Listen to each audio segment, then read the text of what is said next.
Eccoci qua ragazzi, salve a tutti, bentornati sul canale e buon sabato santo. Prima di iniziare questo nuovo contenuto con le ultime in casa Napoli verso la partita con il Milan, torna il campionato e quindi probabili formazioni, novità sugli infortuni di Di Lorenzo e Rachmani e l'eventuale ritorno in campo, le parole di De Bruyne in un'intervista alla Gazzetta per quanto riguarda anche perché hai scelto Napoli, come ti stai vivendo questa avventura e la designazione arbitrale del match che continua a non convincere, ma è una cosa normalissima che sta succedendo in maniera ciclica da inizio anno. Ci arriviamo, facciamo il punto insieme, fatemi sapere la vostra qui sotto nei commenti, se vi va iscrivetevi al canale attivando la campanellina e se vi piace il video un bel like, fa piacere al sottoscritto e come sempre l'algoritmo si diverte.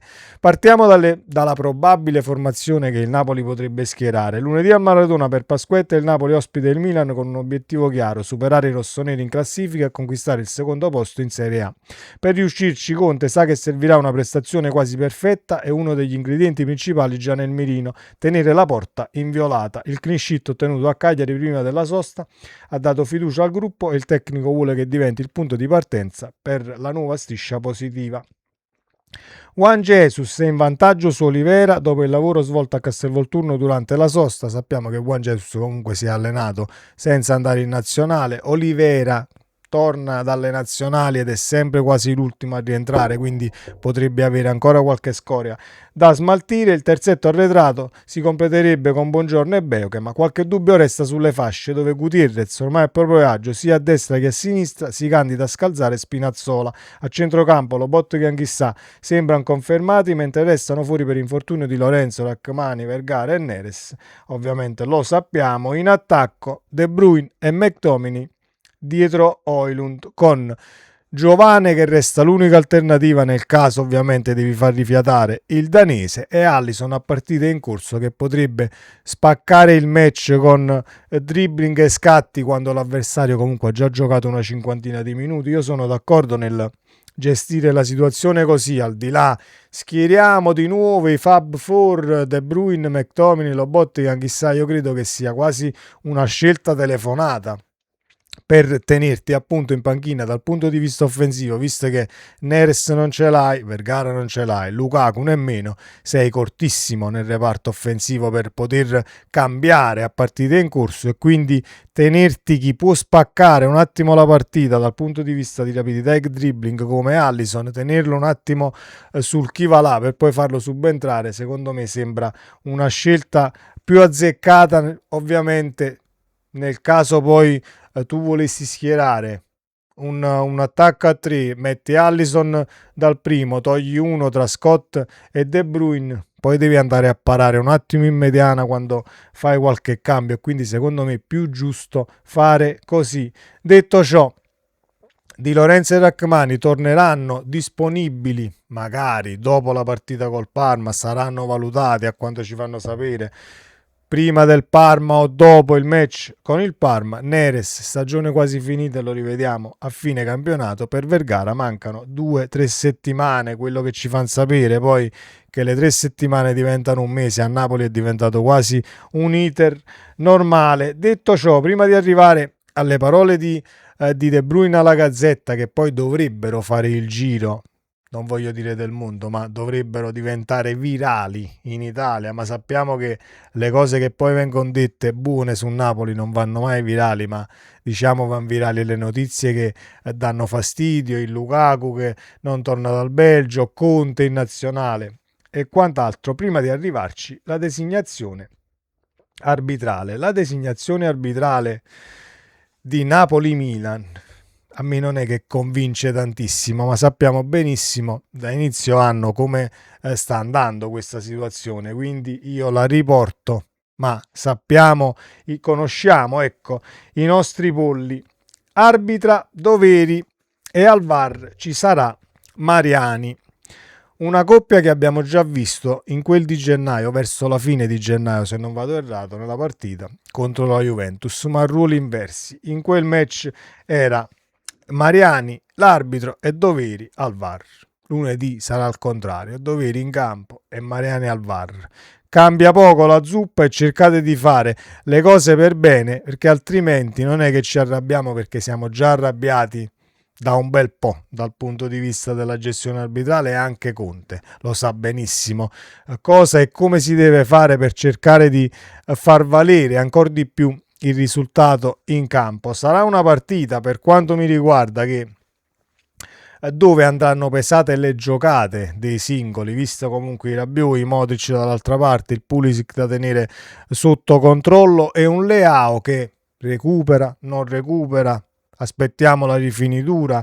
Io diciamo che vorrei Leao in campo, perché il Milan con Leao in campo gioca, non voglio dire peggio, ma non gioca come quando lo hai fuori. Forse è un riferimento offensivo dove tu per sudditanza gli passi il pallone, allora se è fuori posizione glielo passi lo stesso. Leao si incarta. Abbiamo visto anche diciamo durante questa stagione lo stesso Allegri spostarlo a partite in corso dall'esterno e metterlo al centro dell'attacco, perché se non va da una parte cerchi di trovargli un'altra posizione, ma poi viene sostituito. Quindi diciamo che la stagione di Leao non è quella del prime del calciatore. Averlo in campo non fa né caldo né freddo. Poi magari Leao segna un gol e siamo qui a dire vista, è meglio se non giocava. Assolutamente no. Leao non è in condizione in condizione di risolvere da solo una partita, ma ci sono altri calciatori in casa Milan da tenere sott'occhio e sotto controllo, che fanno la differenza, al di là di Modric, che ha un valore assoluto 40, 30, 20 anni o 18 che tu abbia. C'è anche Rabiot che può spaccare sicuramente a centrocampo, sia dal punto di vista dell'incontrismo, dal punto di vista del nervosismo, tenerla sotto controllo, perché ci sono anche alcuni elementi in casa Milan che ci puntano a questa situazione e dobbiamo stare abbastanza calmi, anche se è un match non da dentro fuori, ma è un match decisivo per poi scavalcare il Milan in classifica. La situazione De Bruyne, l'intervista alla Gazzetta, non la riportiamo tutta quanta, ma alcune cosine che vorrei che l'Italia ricordasse, ma vediamo poi se l'Italia lo ricorda. Soffriteci come sempre. Kevin De Bruyne ha rilasciato una lunga intervista alla Gazzetta dello Sport. Il fuoriclasse belga ha toccato tantissimi punti, dalla scelta di Napoli alle chance scudetto. Ecco un estratto delle sue parole: Napoli-Milan vale soltanto per il secondo posto. Al momento è così, tutto dipende dall'Inter ovviamente, che ha il destino nelle proprie mani. Se le vincerà tutte diventerà campione. Possiamo solo dare il massimo per provare a vincere più partite possibili. Qualche settimana fa eravamo a meno 14, ora siamo a 7 punti. È sempre molto difficile, ma nel calcio le cose cambiano in fretta. Noi dobbiamo pensare a questo ora, concentrarci sul nostro obiettivo, che è di entrare tra le 4 in Champions, poi vedere cosa farà l'Inter. Intanto pensiamo a vincere la partita di lunedì. Un De Bruyne che, concentrato, da leader ovviamente, calciatore fatto e finito dal punto di vista mentale, pressioni che possono arrivare da qualsiasi lato, e non è che gli fanno il solletico ad un calciatore del genere dal punto di vista del peso specifico, come sarebbe per un Modric di turno ad esempio. Perché Napoli? Perché aveva il progetto migliore per me e per la mia famiglia. Volevo continuare a giocare a grandi livelli e a Napoli c'era la possibilità di farlo. Prendete queste 3 righe e fatene un titolone da giornale, perché questo è ciò che conta. Quindi è stata la scelta migliore per tutti. Devo cercare di essere felice nel mio lavoro e nella mia vita. Ho 3 figli piccoli e una famiglia, voglio fare il massimo per farli stare bene. Ovviamente è qualcosa di diverso rispetto all'Inghilterra come mentalità, clima e anche il modo di vivere. Non era facile cambiare dopo 10 anni a Manchester, ma adesso siamo adattati, stiamo bene e ci siamo tutti, diciamo, siamo tutti felici. Ci siamo adattati, stiamo bene e siamo tutti felici. Lo potete anche riportare, perché comunque a Napoli si sta molto ma molto bene. Clima, gente, cibo e anche il calcio, perché stare comunque, essere un tesserato della SSC Napoli, dove dal punto di vista economico non hai e non avrai nessun problema di stipendi, non ci pagano, il Napoli sta fallendo, è una società sull'orlo del precipizio? Assolutamente no. Dal punto di vista del clima non ne parliamo proprio. Io ovviamente vivo in Olanda già da 20 anni e la cosa che manca di più è proprio il vivere la giornata dal punto di vista climatico.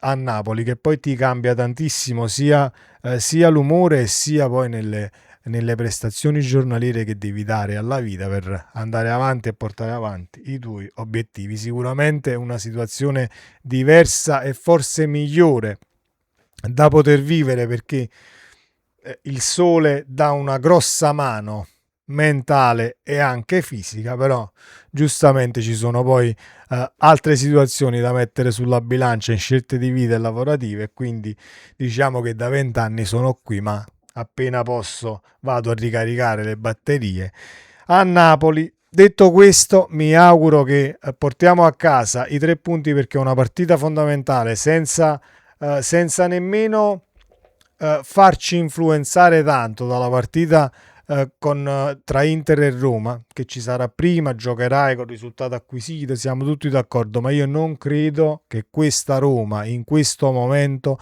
possa fare il risultato contro l'Inter, perché dal punto di vista offensivo sono calati tantissimo, visto anche gli infortuni e gli indisponibili che ha diciamo Gasperini, e sia dal punto di vista mentale, perché sono calati un tantino, forse lo stare punto a punto e questa lotta Champions che comunque ti scarica dal punto di vista mentale e nervoso, hanno pagato più di altre squadre. Vedi un Como che comunque continua a camminare alla grandissima, ma vedremo poi il Como cosa farà questa settimana, come si comporteranno anche le altre in questa giornata di Serie A, e sarà un campionato tutto d'un fiato da qui alla fine. Speriamo di portare a casa quanti più punti possibili, così come ha detto Kevin De Bruyne, che suona la carica e caricherà sicuramente anche i compagni, cercando di sconfiggere il Milan. Forza Napoli sempre, ci vediamo nel prossimo video. Ciao!